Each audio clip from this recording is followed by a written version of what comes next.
Can you take us through the decision to Adam Frazier? Yeah, we feel really good about Frazier and the quality of his at-bats. You know, Schmidt can be really tough on righties and lefties, but specifically righties. Frazier's faced them a decent amount, especially last year. So really, we look at whether it's Pham, Frazier, Renfroe, we look for really quality at-bats, professional at-bats from any of them, but we feel really good about all of them. What's the benefit of having him on the Pham? Well, again, we think they're going to put up a really good at-bat, a professional at-bat. You know, they each have their own strengths. So depending on the game situation, we'll have both of them ready at all times. Yeah, Matt, I was wondering, who are some of the biggest influences you would look to as you took a managerial job? Anyone you talked to about becoming a manager? Going through the process of? Yeah, when you got the job and you knew you were going to be a manager. Sure. I mean, I probably talked to everybody I knew about, you know, whether they're in baseball or not, just try to garner as much information from people as possible. But, you know, I relied on Kevin Cash enormously, Terry Francona, my parents, or my mom, I should say, my wife. You know, I mean, I talked to everybody, you know, because I look at it, the job is as a manager, but it's working with people and understanding how to build relationships. So it's not just baseball people that I relied on. Did anyone give you a message that really resonated or a tip? I mean, again, I think it's all of it. I mean, I think I don't think there's any one person that has a secret to how to do this job well. You know, it's build relationships, trust the people, put good people around you, make sure you put your best foot forward every day. And you got to earn the respect of people. You don't come into a job and say, this is how it's going to be done and this is the only way, right? I mean, you got to get everybody's opinions, understand what direction we want to go, and put things into perspective and put the work in to earn the respect of everybody around you. When did you know that in Seth Lugo you didn't have just a good pitcher, but you had an elite sort of ace level guy? Well, he earned that. I mean, start after start. I mean, right out of the gate, I mean, his outings were tremendous the whole month of April, May. You know, he did that.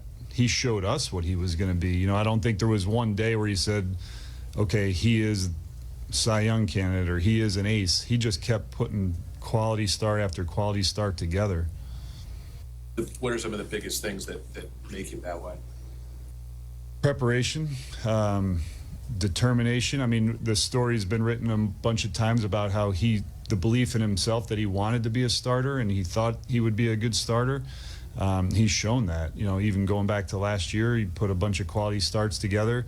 Then you put in the pitching aspect of it with his ability to 9 different pitches, work quickly, keep hitters off balance, throw a ton of strikes, change speeds, all those kinds of things that go into being a good pitcher.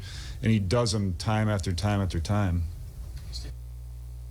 When you're going to use your bench like you do and mix and match and shuffle things around, how much communication goes into kind of that and getting guys to buy in, and like what specifically, how much, you know, ahead of time do you give guys, let them know kind of what the schedule is, or just kind of what all goes into that?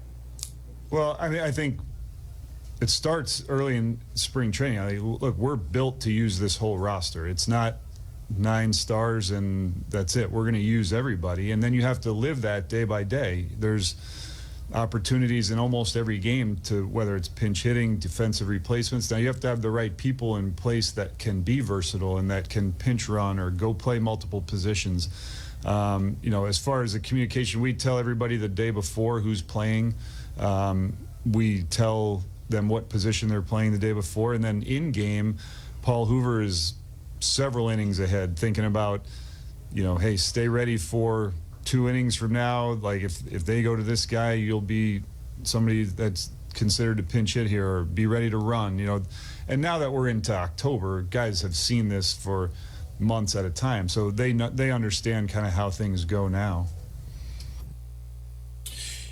I mean, obviously after last season, you know, I don't think a lot of people expected you guys to be in the postseason here. So does it feel like you guys are playing with house money and that the pressure, you guys can play a little more free, or do you think now that you're in the postseason that kind of the postseason pressure infiltrates every clubhouse equally?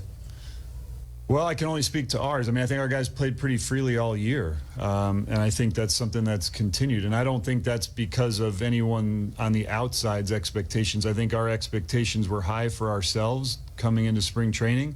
Now, what does that mean as a whole full season unfolds? You don't know how many games you're going to win, but our guys expected to win. They expected to be really competitive. And so regardless of what outside expectations are, ours are very high for ourselves. Because all year it's been about today, putting tomorrow away and all that. You mentioned yesterday to us that you had a whole bunch of lineups you were going over. When do you land on that? Is it always the night before? And does it feel different getting those lineups together for a game that theoretically is more important than a regular season game in May? No, we've stayed with the same routine all year. We do it, you know, as soon as today's game is over, we gather around and talk about the next day's who's going to play. We don't talk much about the batting order that night or anything like that. And then generally the next morning I'll sit down and use the objective information and the subjective information and put together a batting order. Now, I will say that in the postseason I've run it by more people than normal and get opinions, but ultimately I make the final decision, but I try to get as much input as I can. Matt, what does it show? Because going into the season, the Central Division wasn't really being talked about as being a powerhouse division. But right now, 3 of the 4 teams remaining in the AL are from the Central. Have you kind of been playing playoff games already? Well, I feel like regardless of what division we're in, we've been playing playoff games since August, really. You know, I mean, you're in a race, you start thinking about positioning and trying to figure out how you can make a push to get in the playoffs because you want to play meaningful games. Now, to have 3 teams still left, that says a lot about the Central. I mean, I think going into the year, the Tigers have had an unbelievable last couple months, but going into the year, they had made big strides last year. So had not been for some injuries they had, I think they would have been much more talked about team throughout the summer. But they're playing at a really high level right now. Cleveland's been good all year. Minnesota was really talented last year, and they've had a tough, finish to the year. But we knew all along that those teams were going to be really quality, but we felt like we had the ability to compete with them. Matt, with regard to the bench, how much do you think what you've been able to do, the flexibility you have, the guys you have, reflects growth in your relationship with JJ to be able to kind of contour more and more to the way you want to manage a game?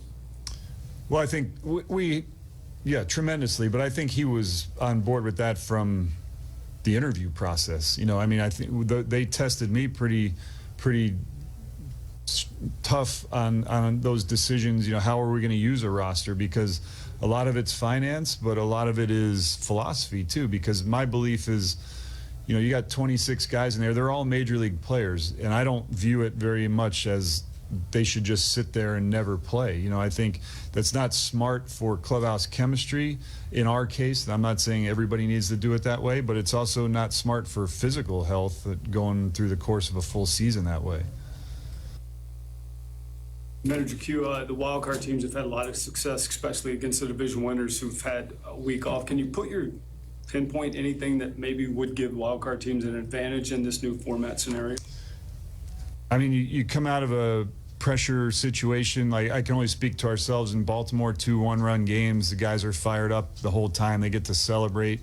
Then you get a little decompression with the 2 days off, but you're right back at it in another really cool environment in New York. So, it's fun. It's that time of year. You're amped up all the time. You see the crowd. I know the guys will be fired up because the place will be rocking tonight. So I think you're just kind of riding that wave of emotion. Yeah, whether it's Bobby or Salvi, it seems like you have a lot of guys on this team are just always smiling. Does that have a tangible impact in October? I think it probably has more of an impact in May or June, when you're playing and maybe it's not the big environment and those kinds of things, or the Will Smith's another one. Like those kinds of guys, that's a personality trait that's genuine. They're not doing that just because there's more people here today. You know, I think that's how they live their life, and I think every team needs those kinds of guys. Michael Massius had a really solid start to the postseason. What have you seen from him, and how important has he been to what you guys have accomplished between Baltimore and thus far against New York? Yeah, he's an important part of everything we do, and when we've lost him in the past health-wise, it's been a battle for us. I love to see how much he's been able to manage that and continue to swing the bat really well, because when he goes well, that's a huge boost to our lineup. He's played exceptionally well defensively. You know, that play in Baltimore probably saved that game. So I feel really good for him as a person, and he's a big part of the chemistry in that locker room as well. There are guys in this league who throw 6 or 7 pitches and do it with moderate success. For Lugo to throw 9 and have that sort of success, what does that say about him, and why is he able to do it so effectively? Yeah, well, he puts a lot of work into it. That's how, you know, you have to, if you're going to have that many different pitch grips and thought processes and stuff like that. So the way that the diligence he works with, and the planning and understanding game planning, I think that has a lot to do with it.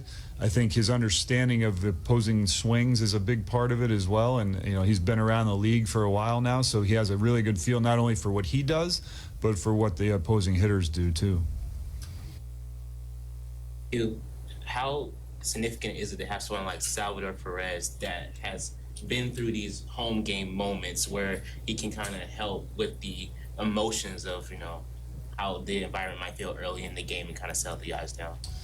Yeah, well, I think it's awesome. We wouldn't want anybody else out there behind the plate than Salvi. I mean, why would you? You know, I mean, he's a future Hall of Famer and somebody that these guys can look up to. But at the same time, they all have to manage their own emotions. No one can tell anybody in any walk of life, you need to feel this way, because that's not your emotions. That's not how you handle it. So he can share his experiences, but you want these guys to get out there and experience it themselves and understand what they feel. And they've been in spots before, whether it's in a postseason or other points of their career, where they've had to deal with emotions and stresses, and so they have to be able to rely on those things themselves.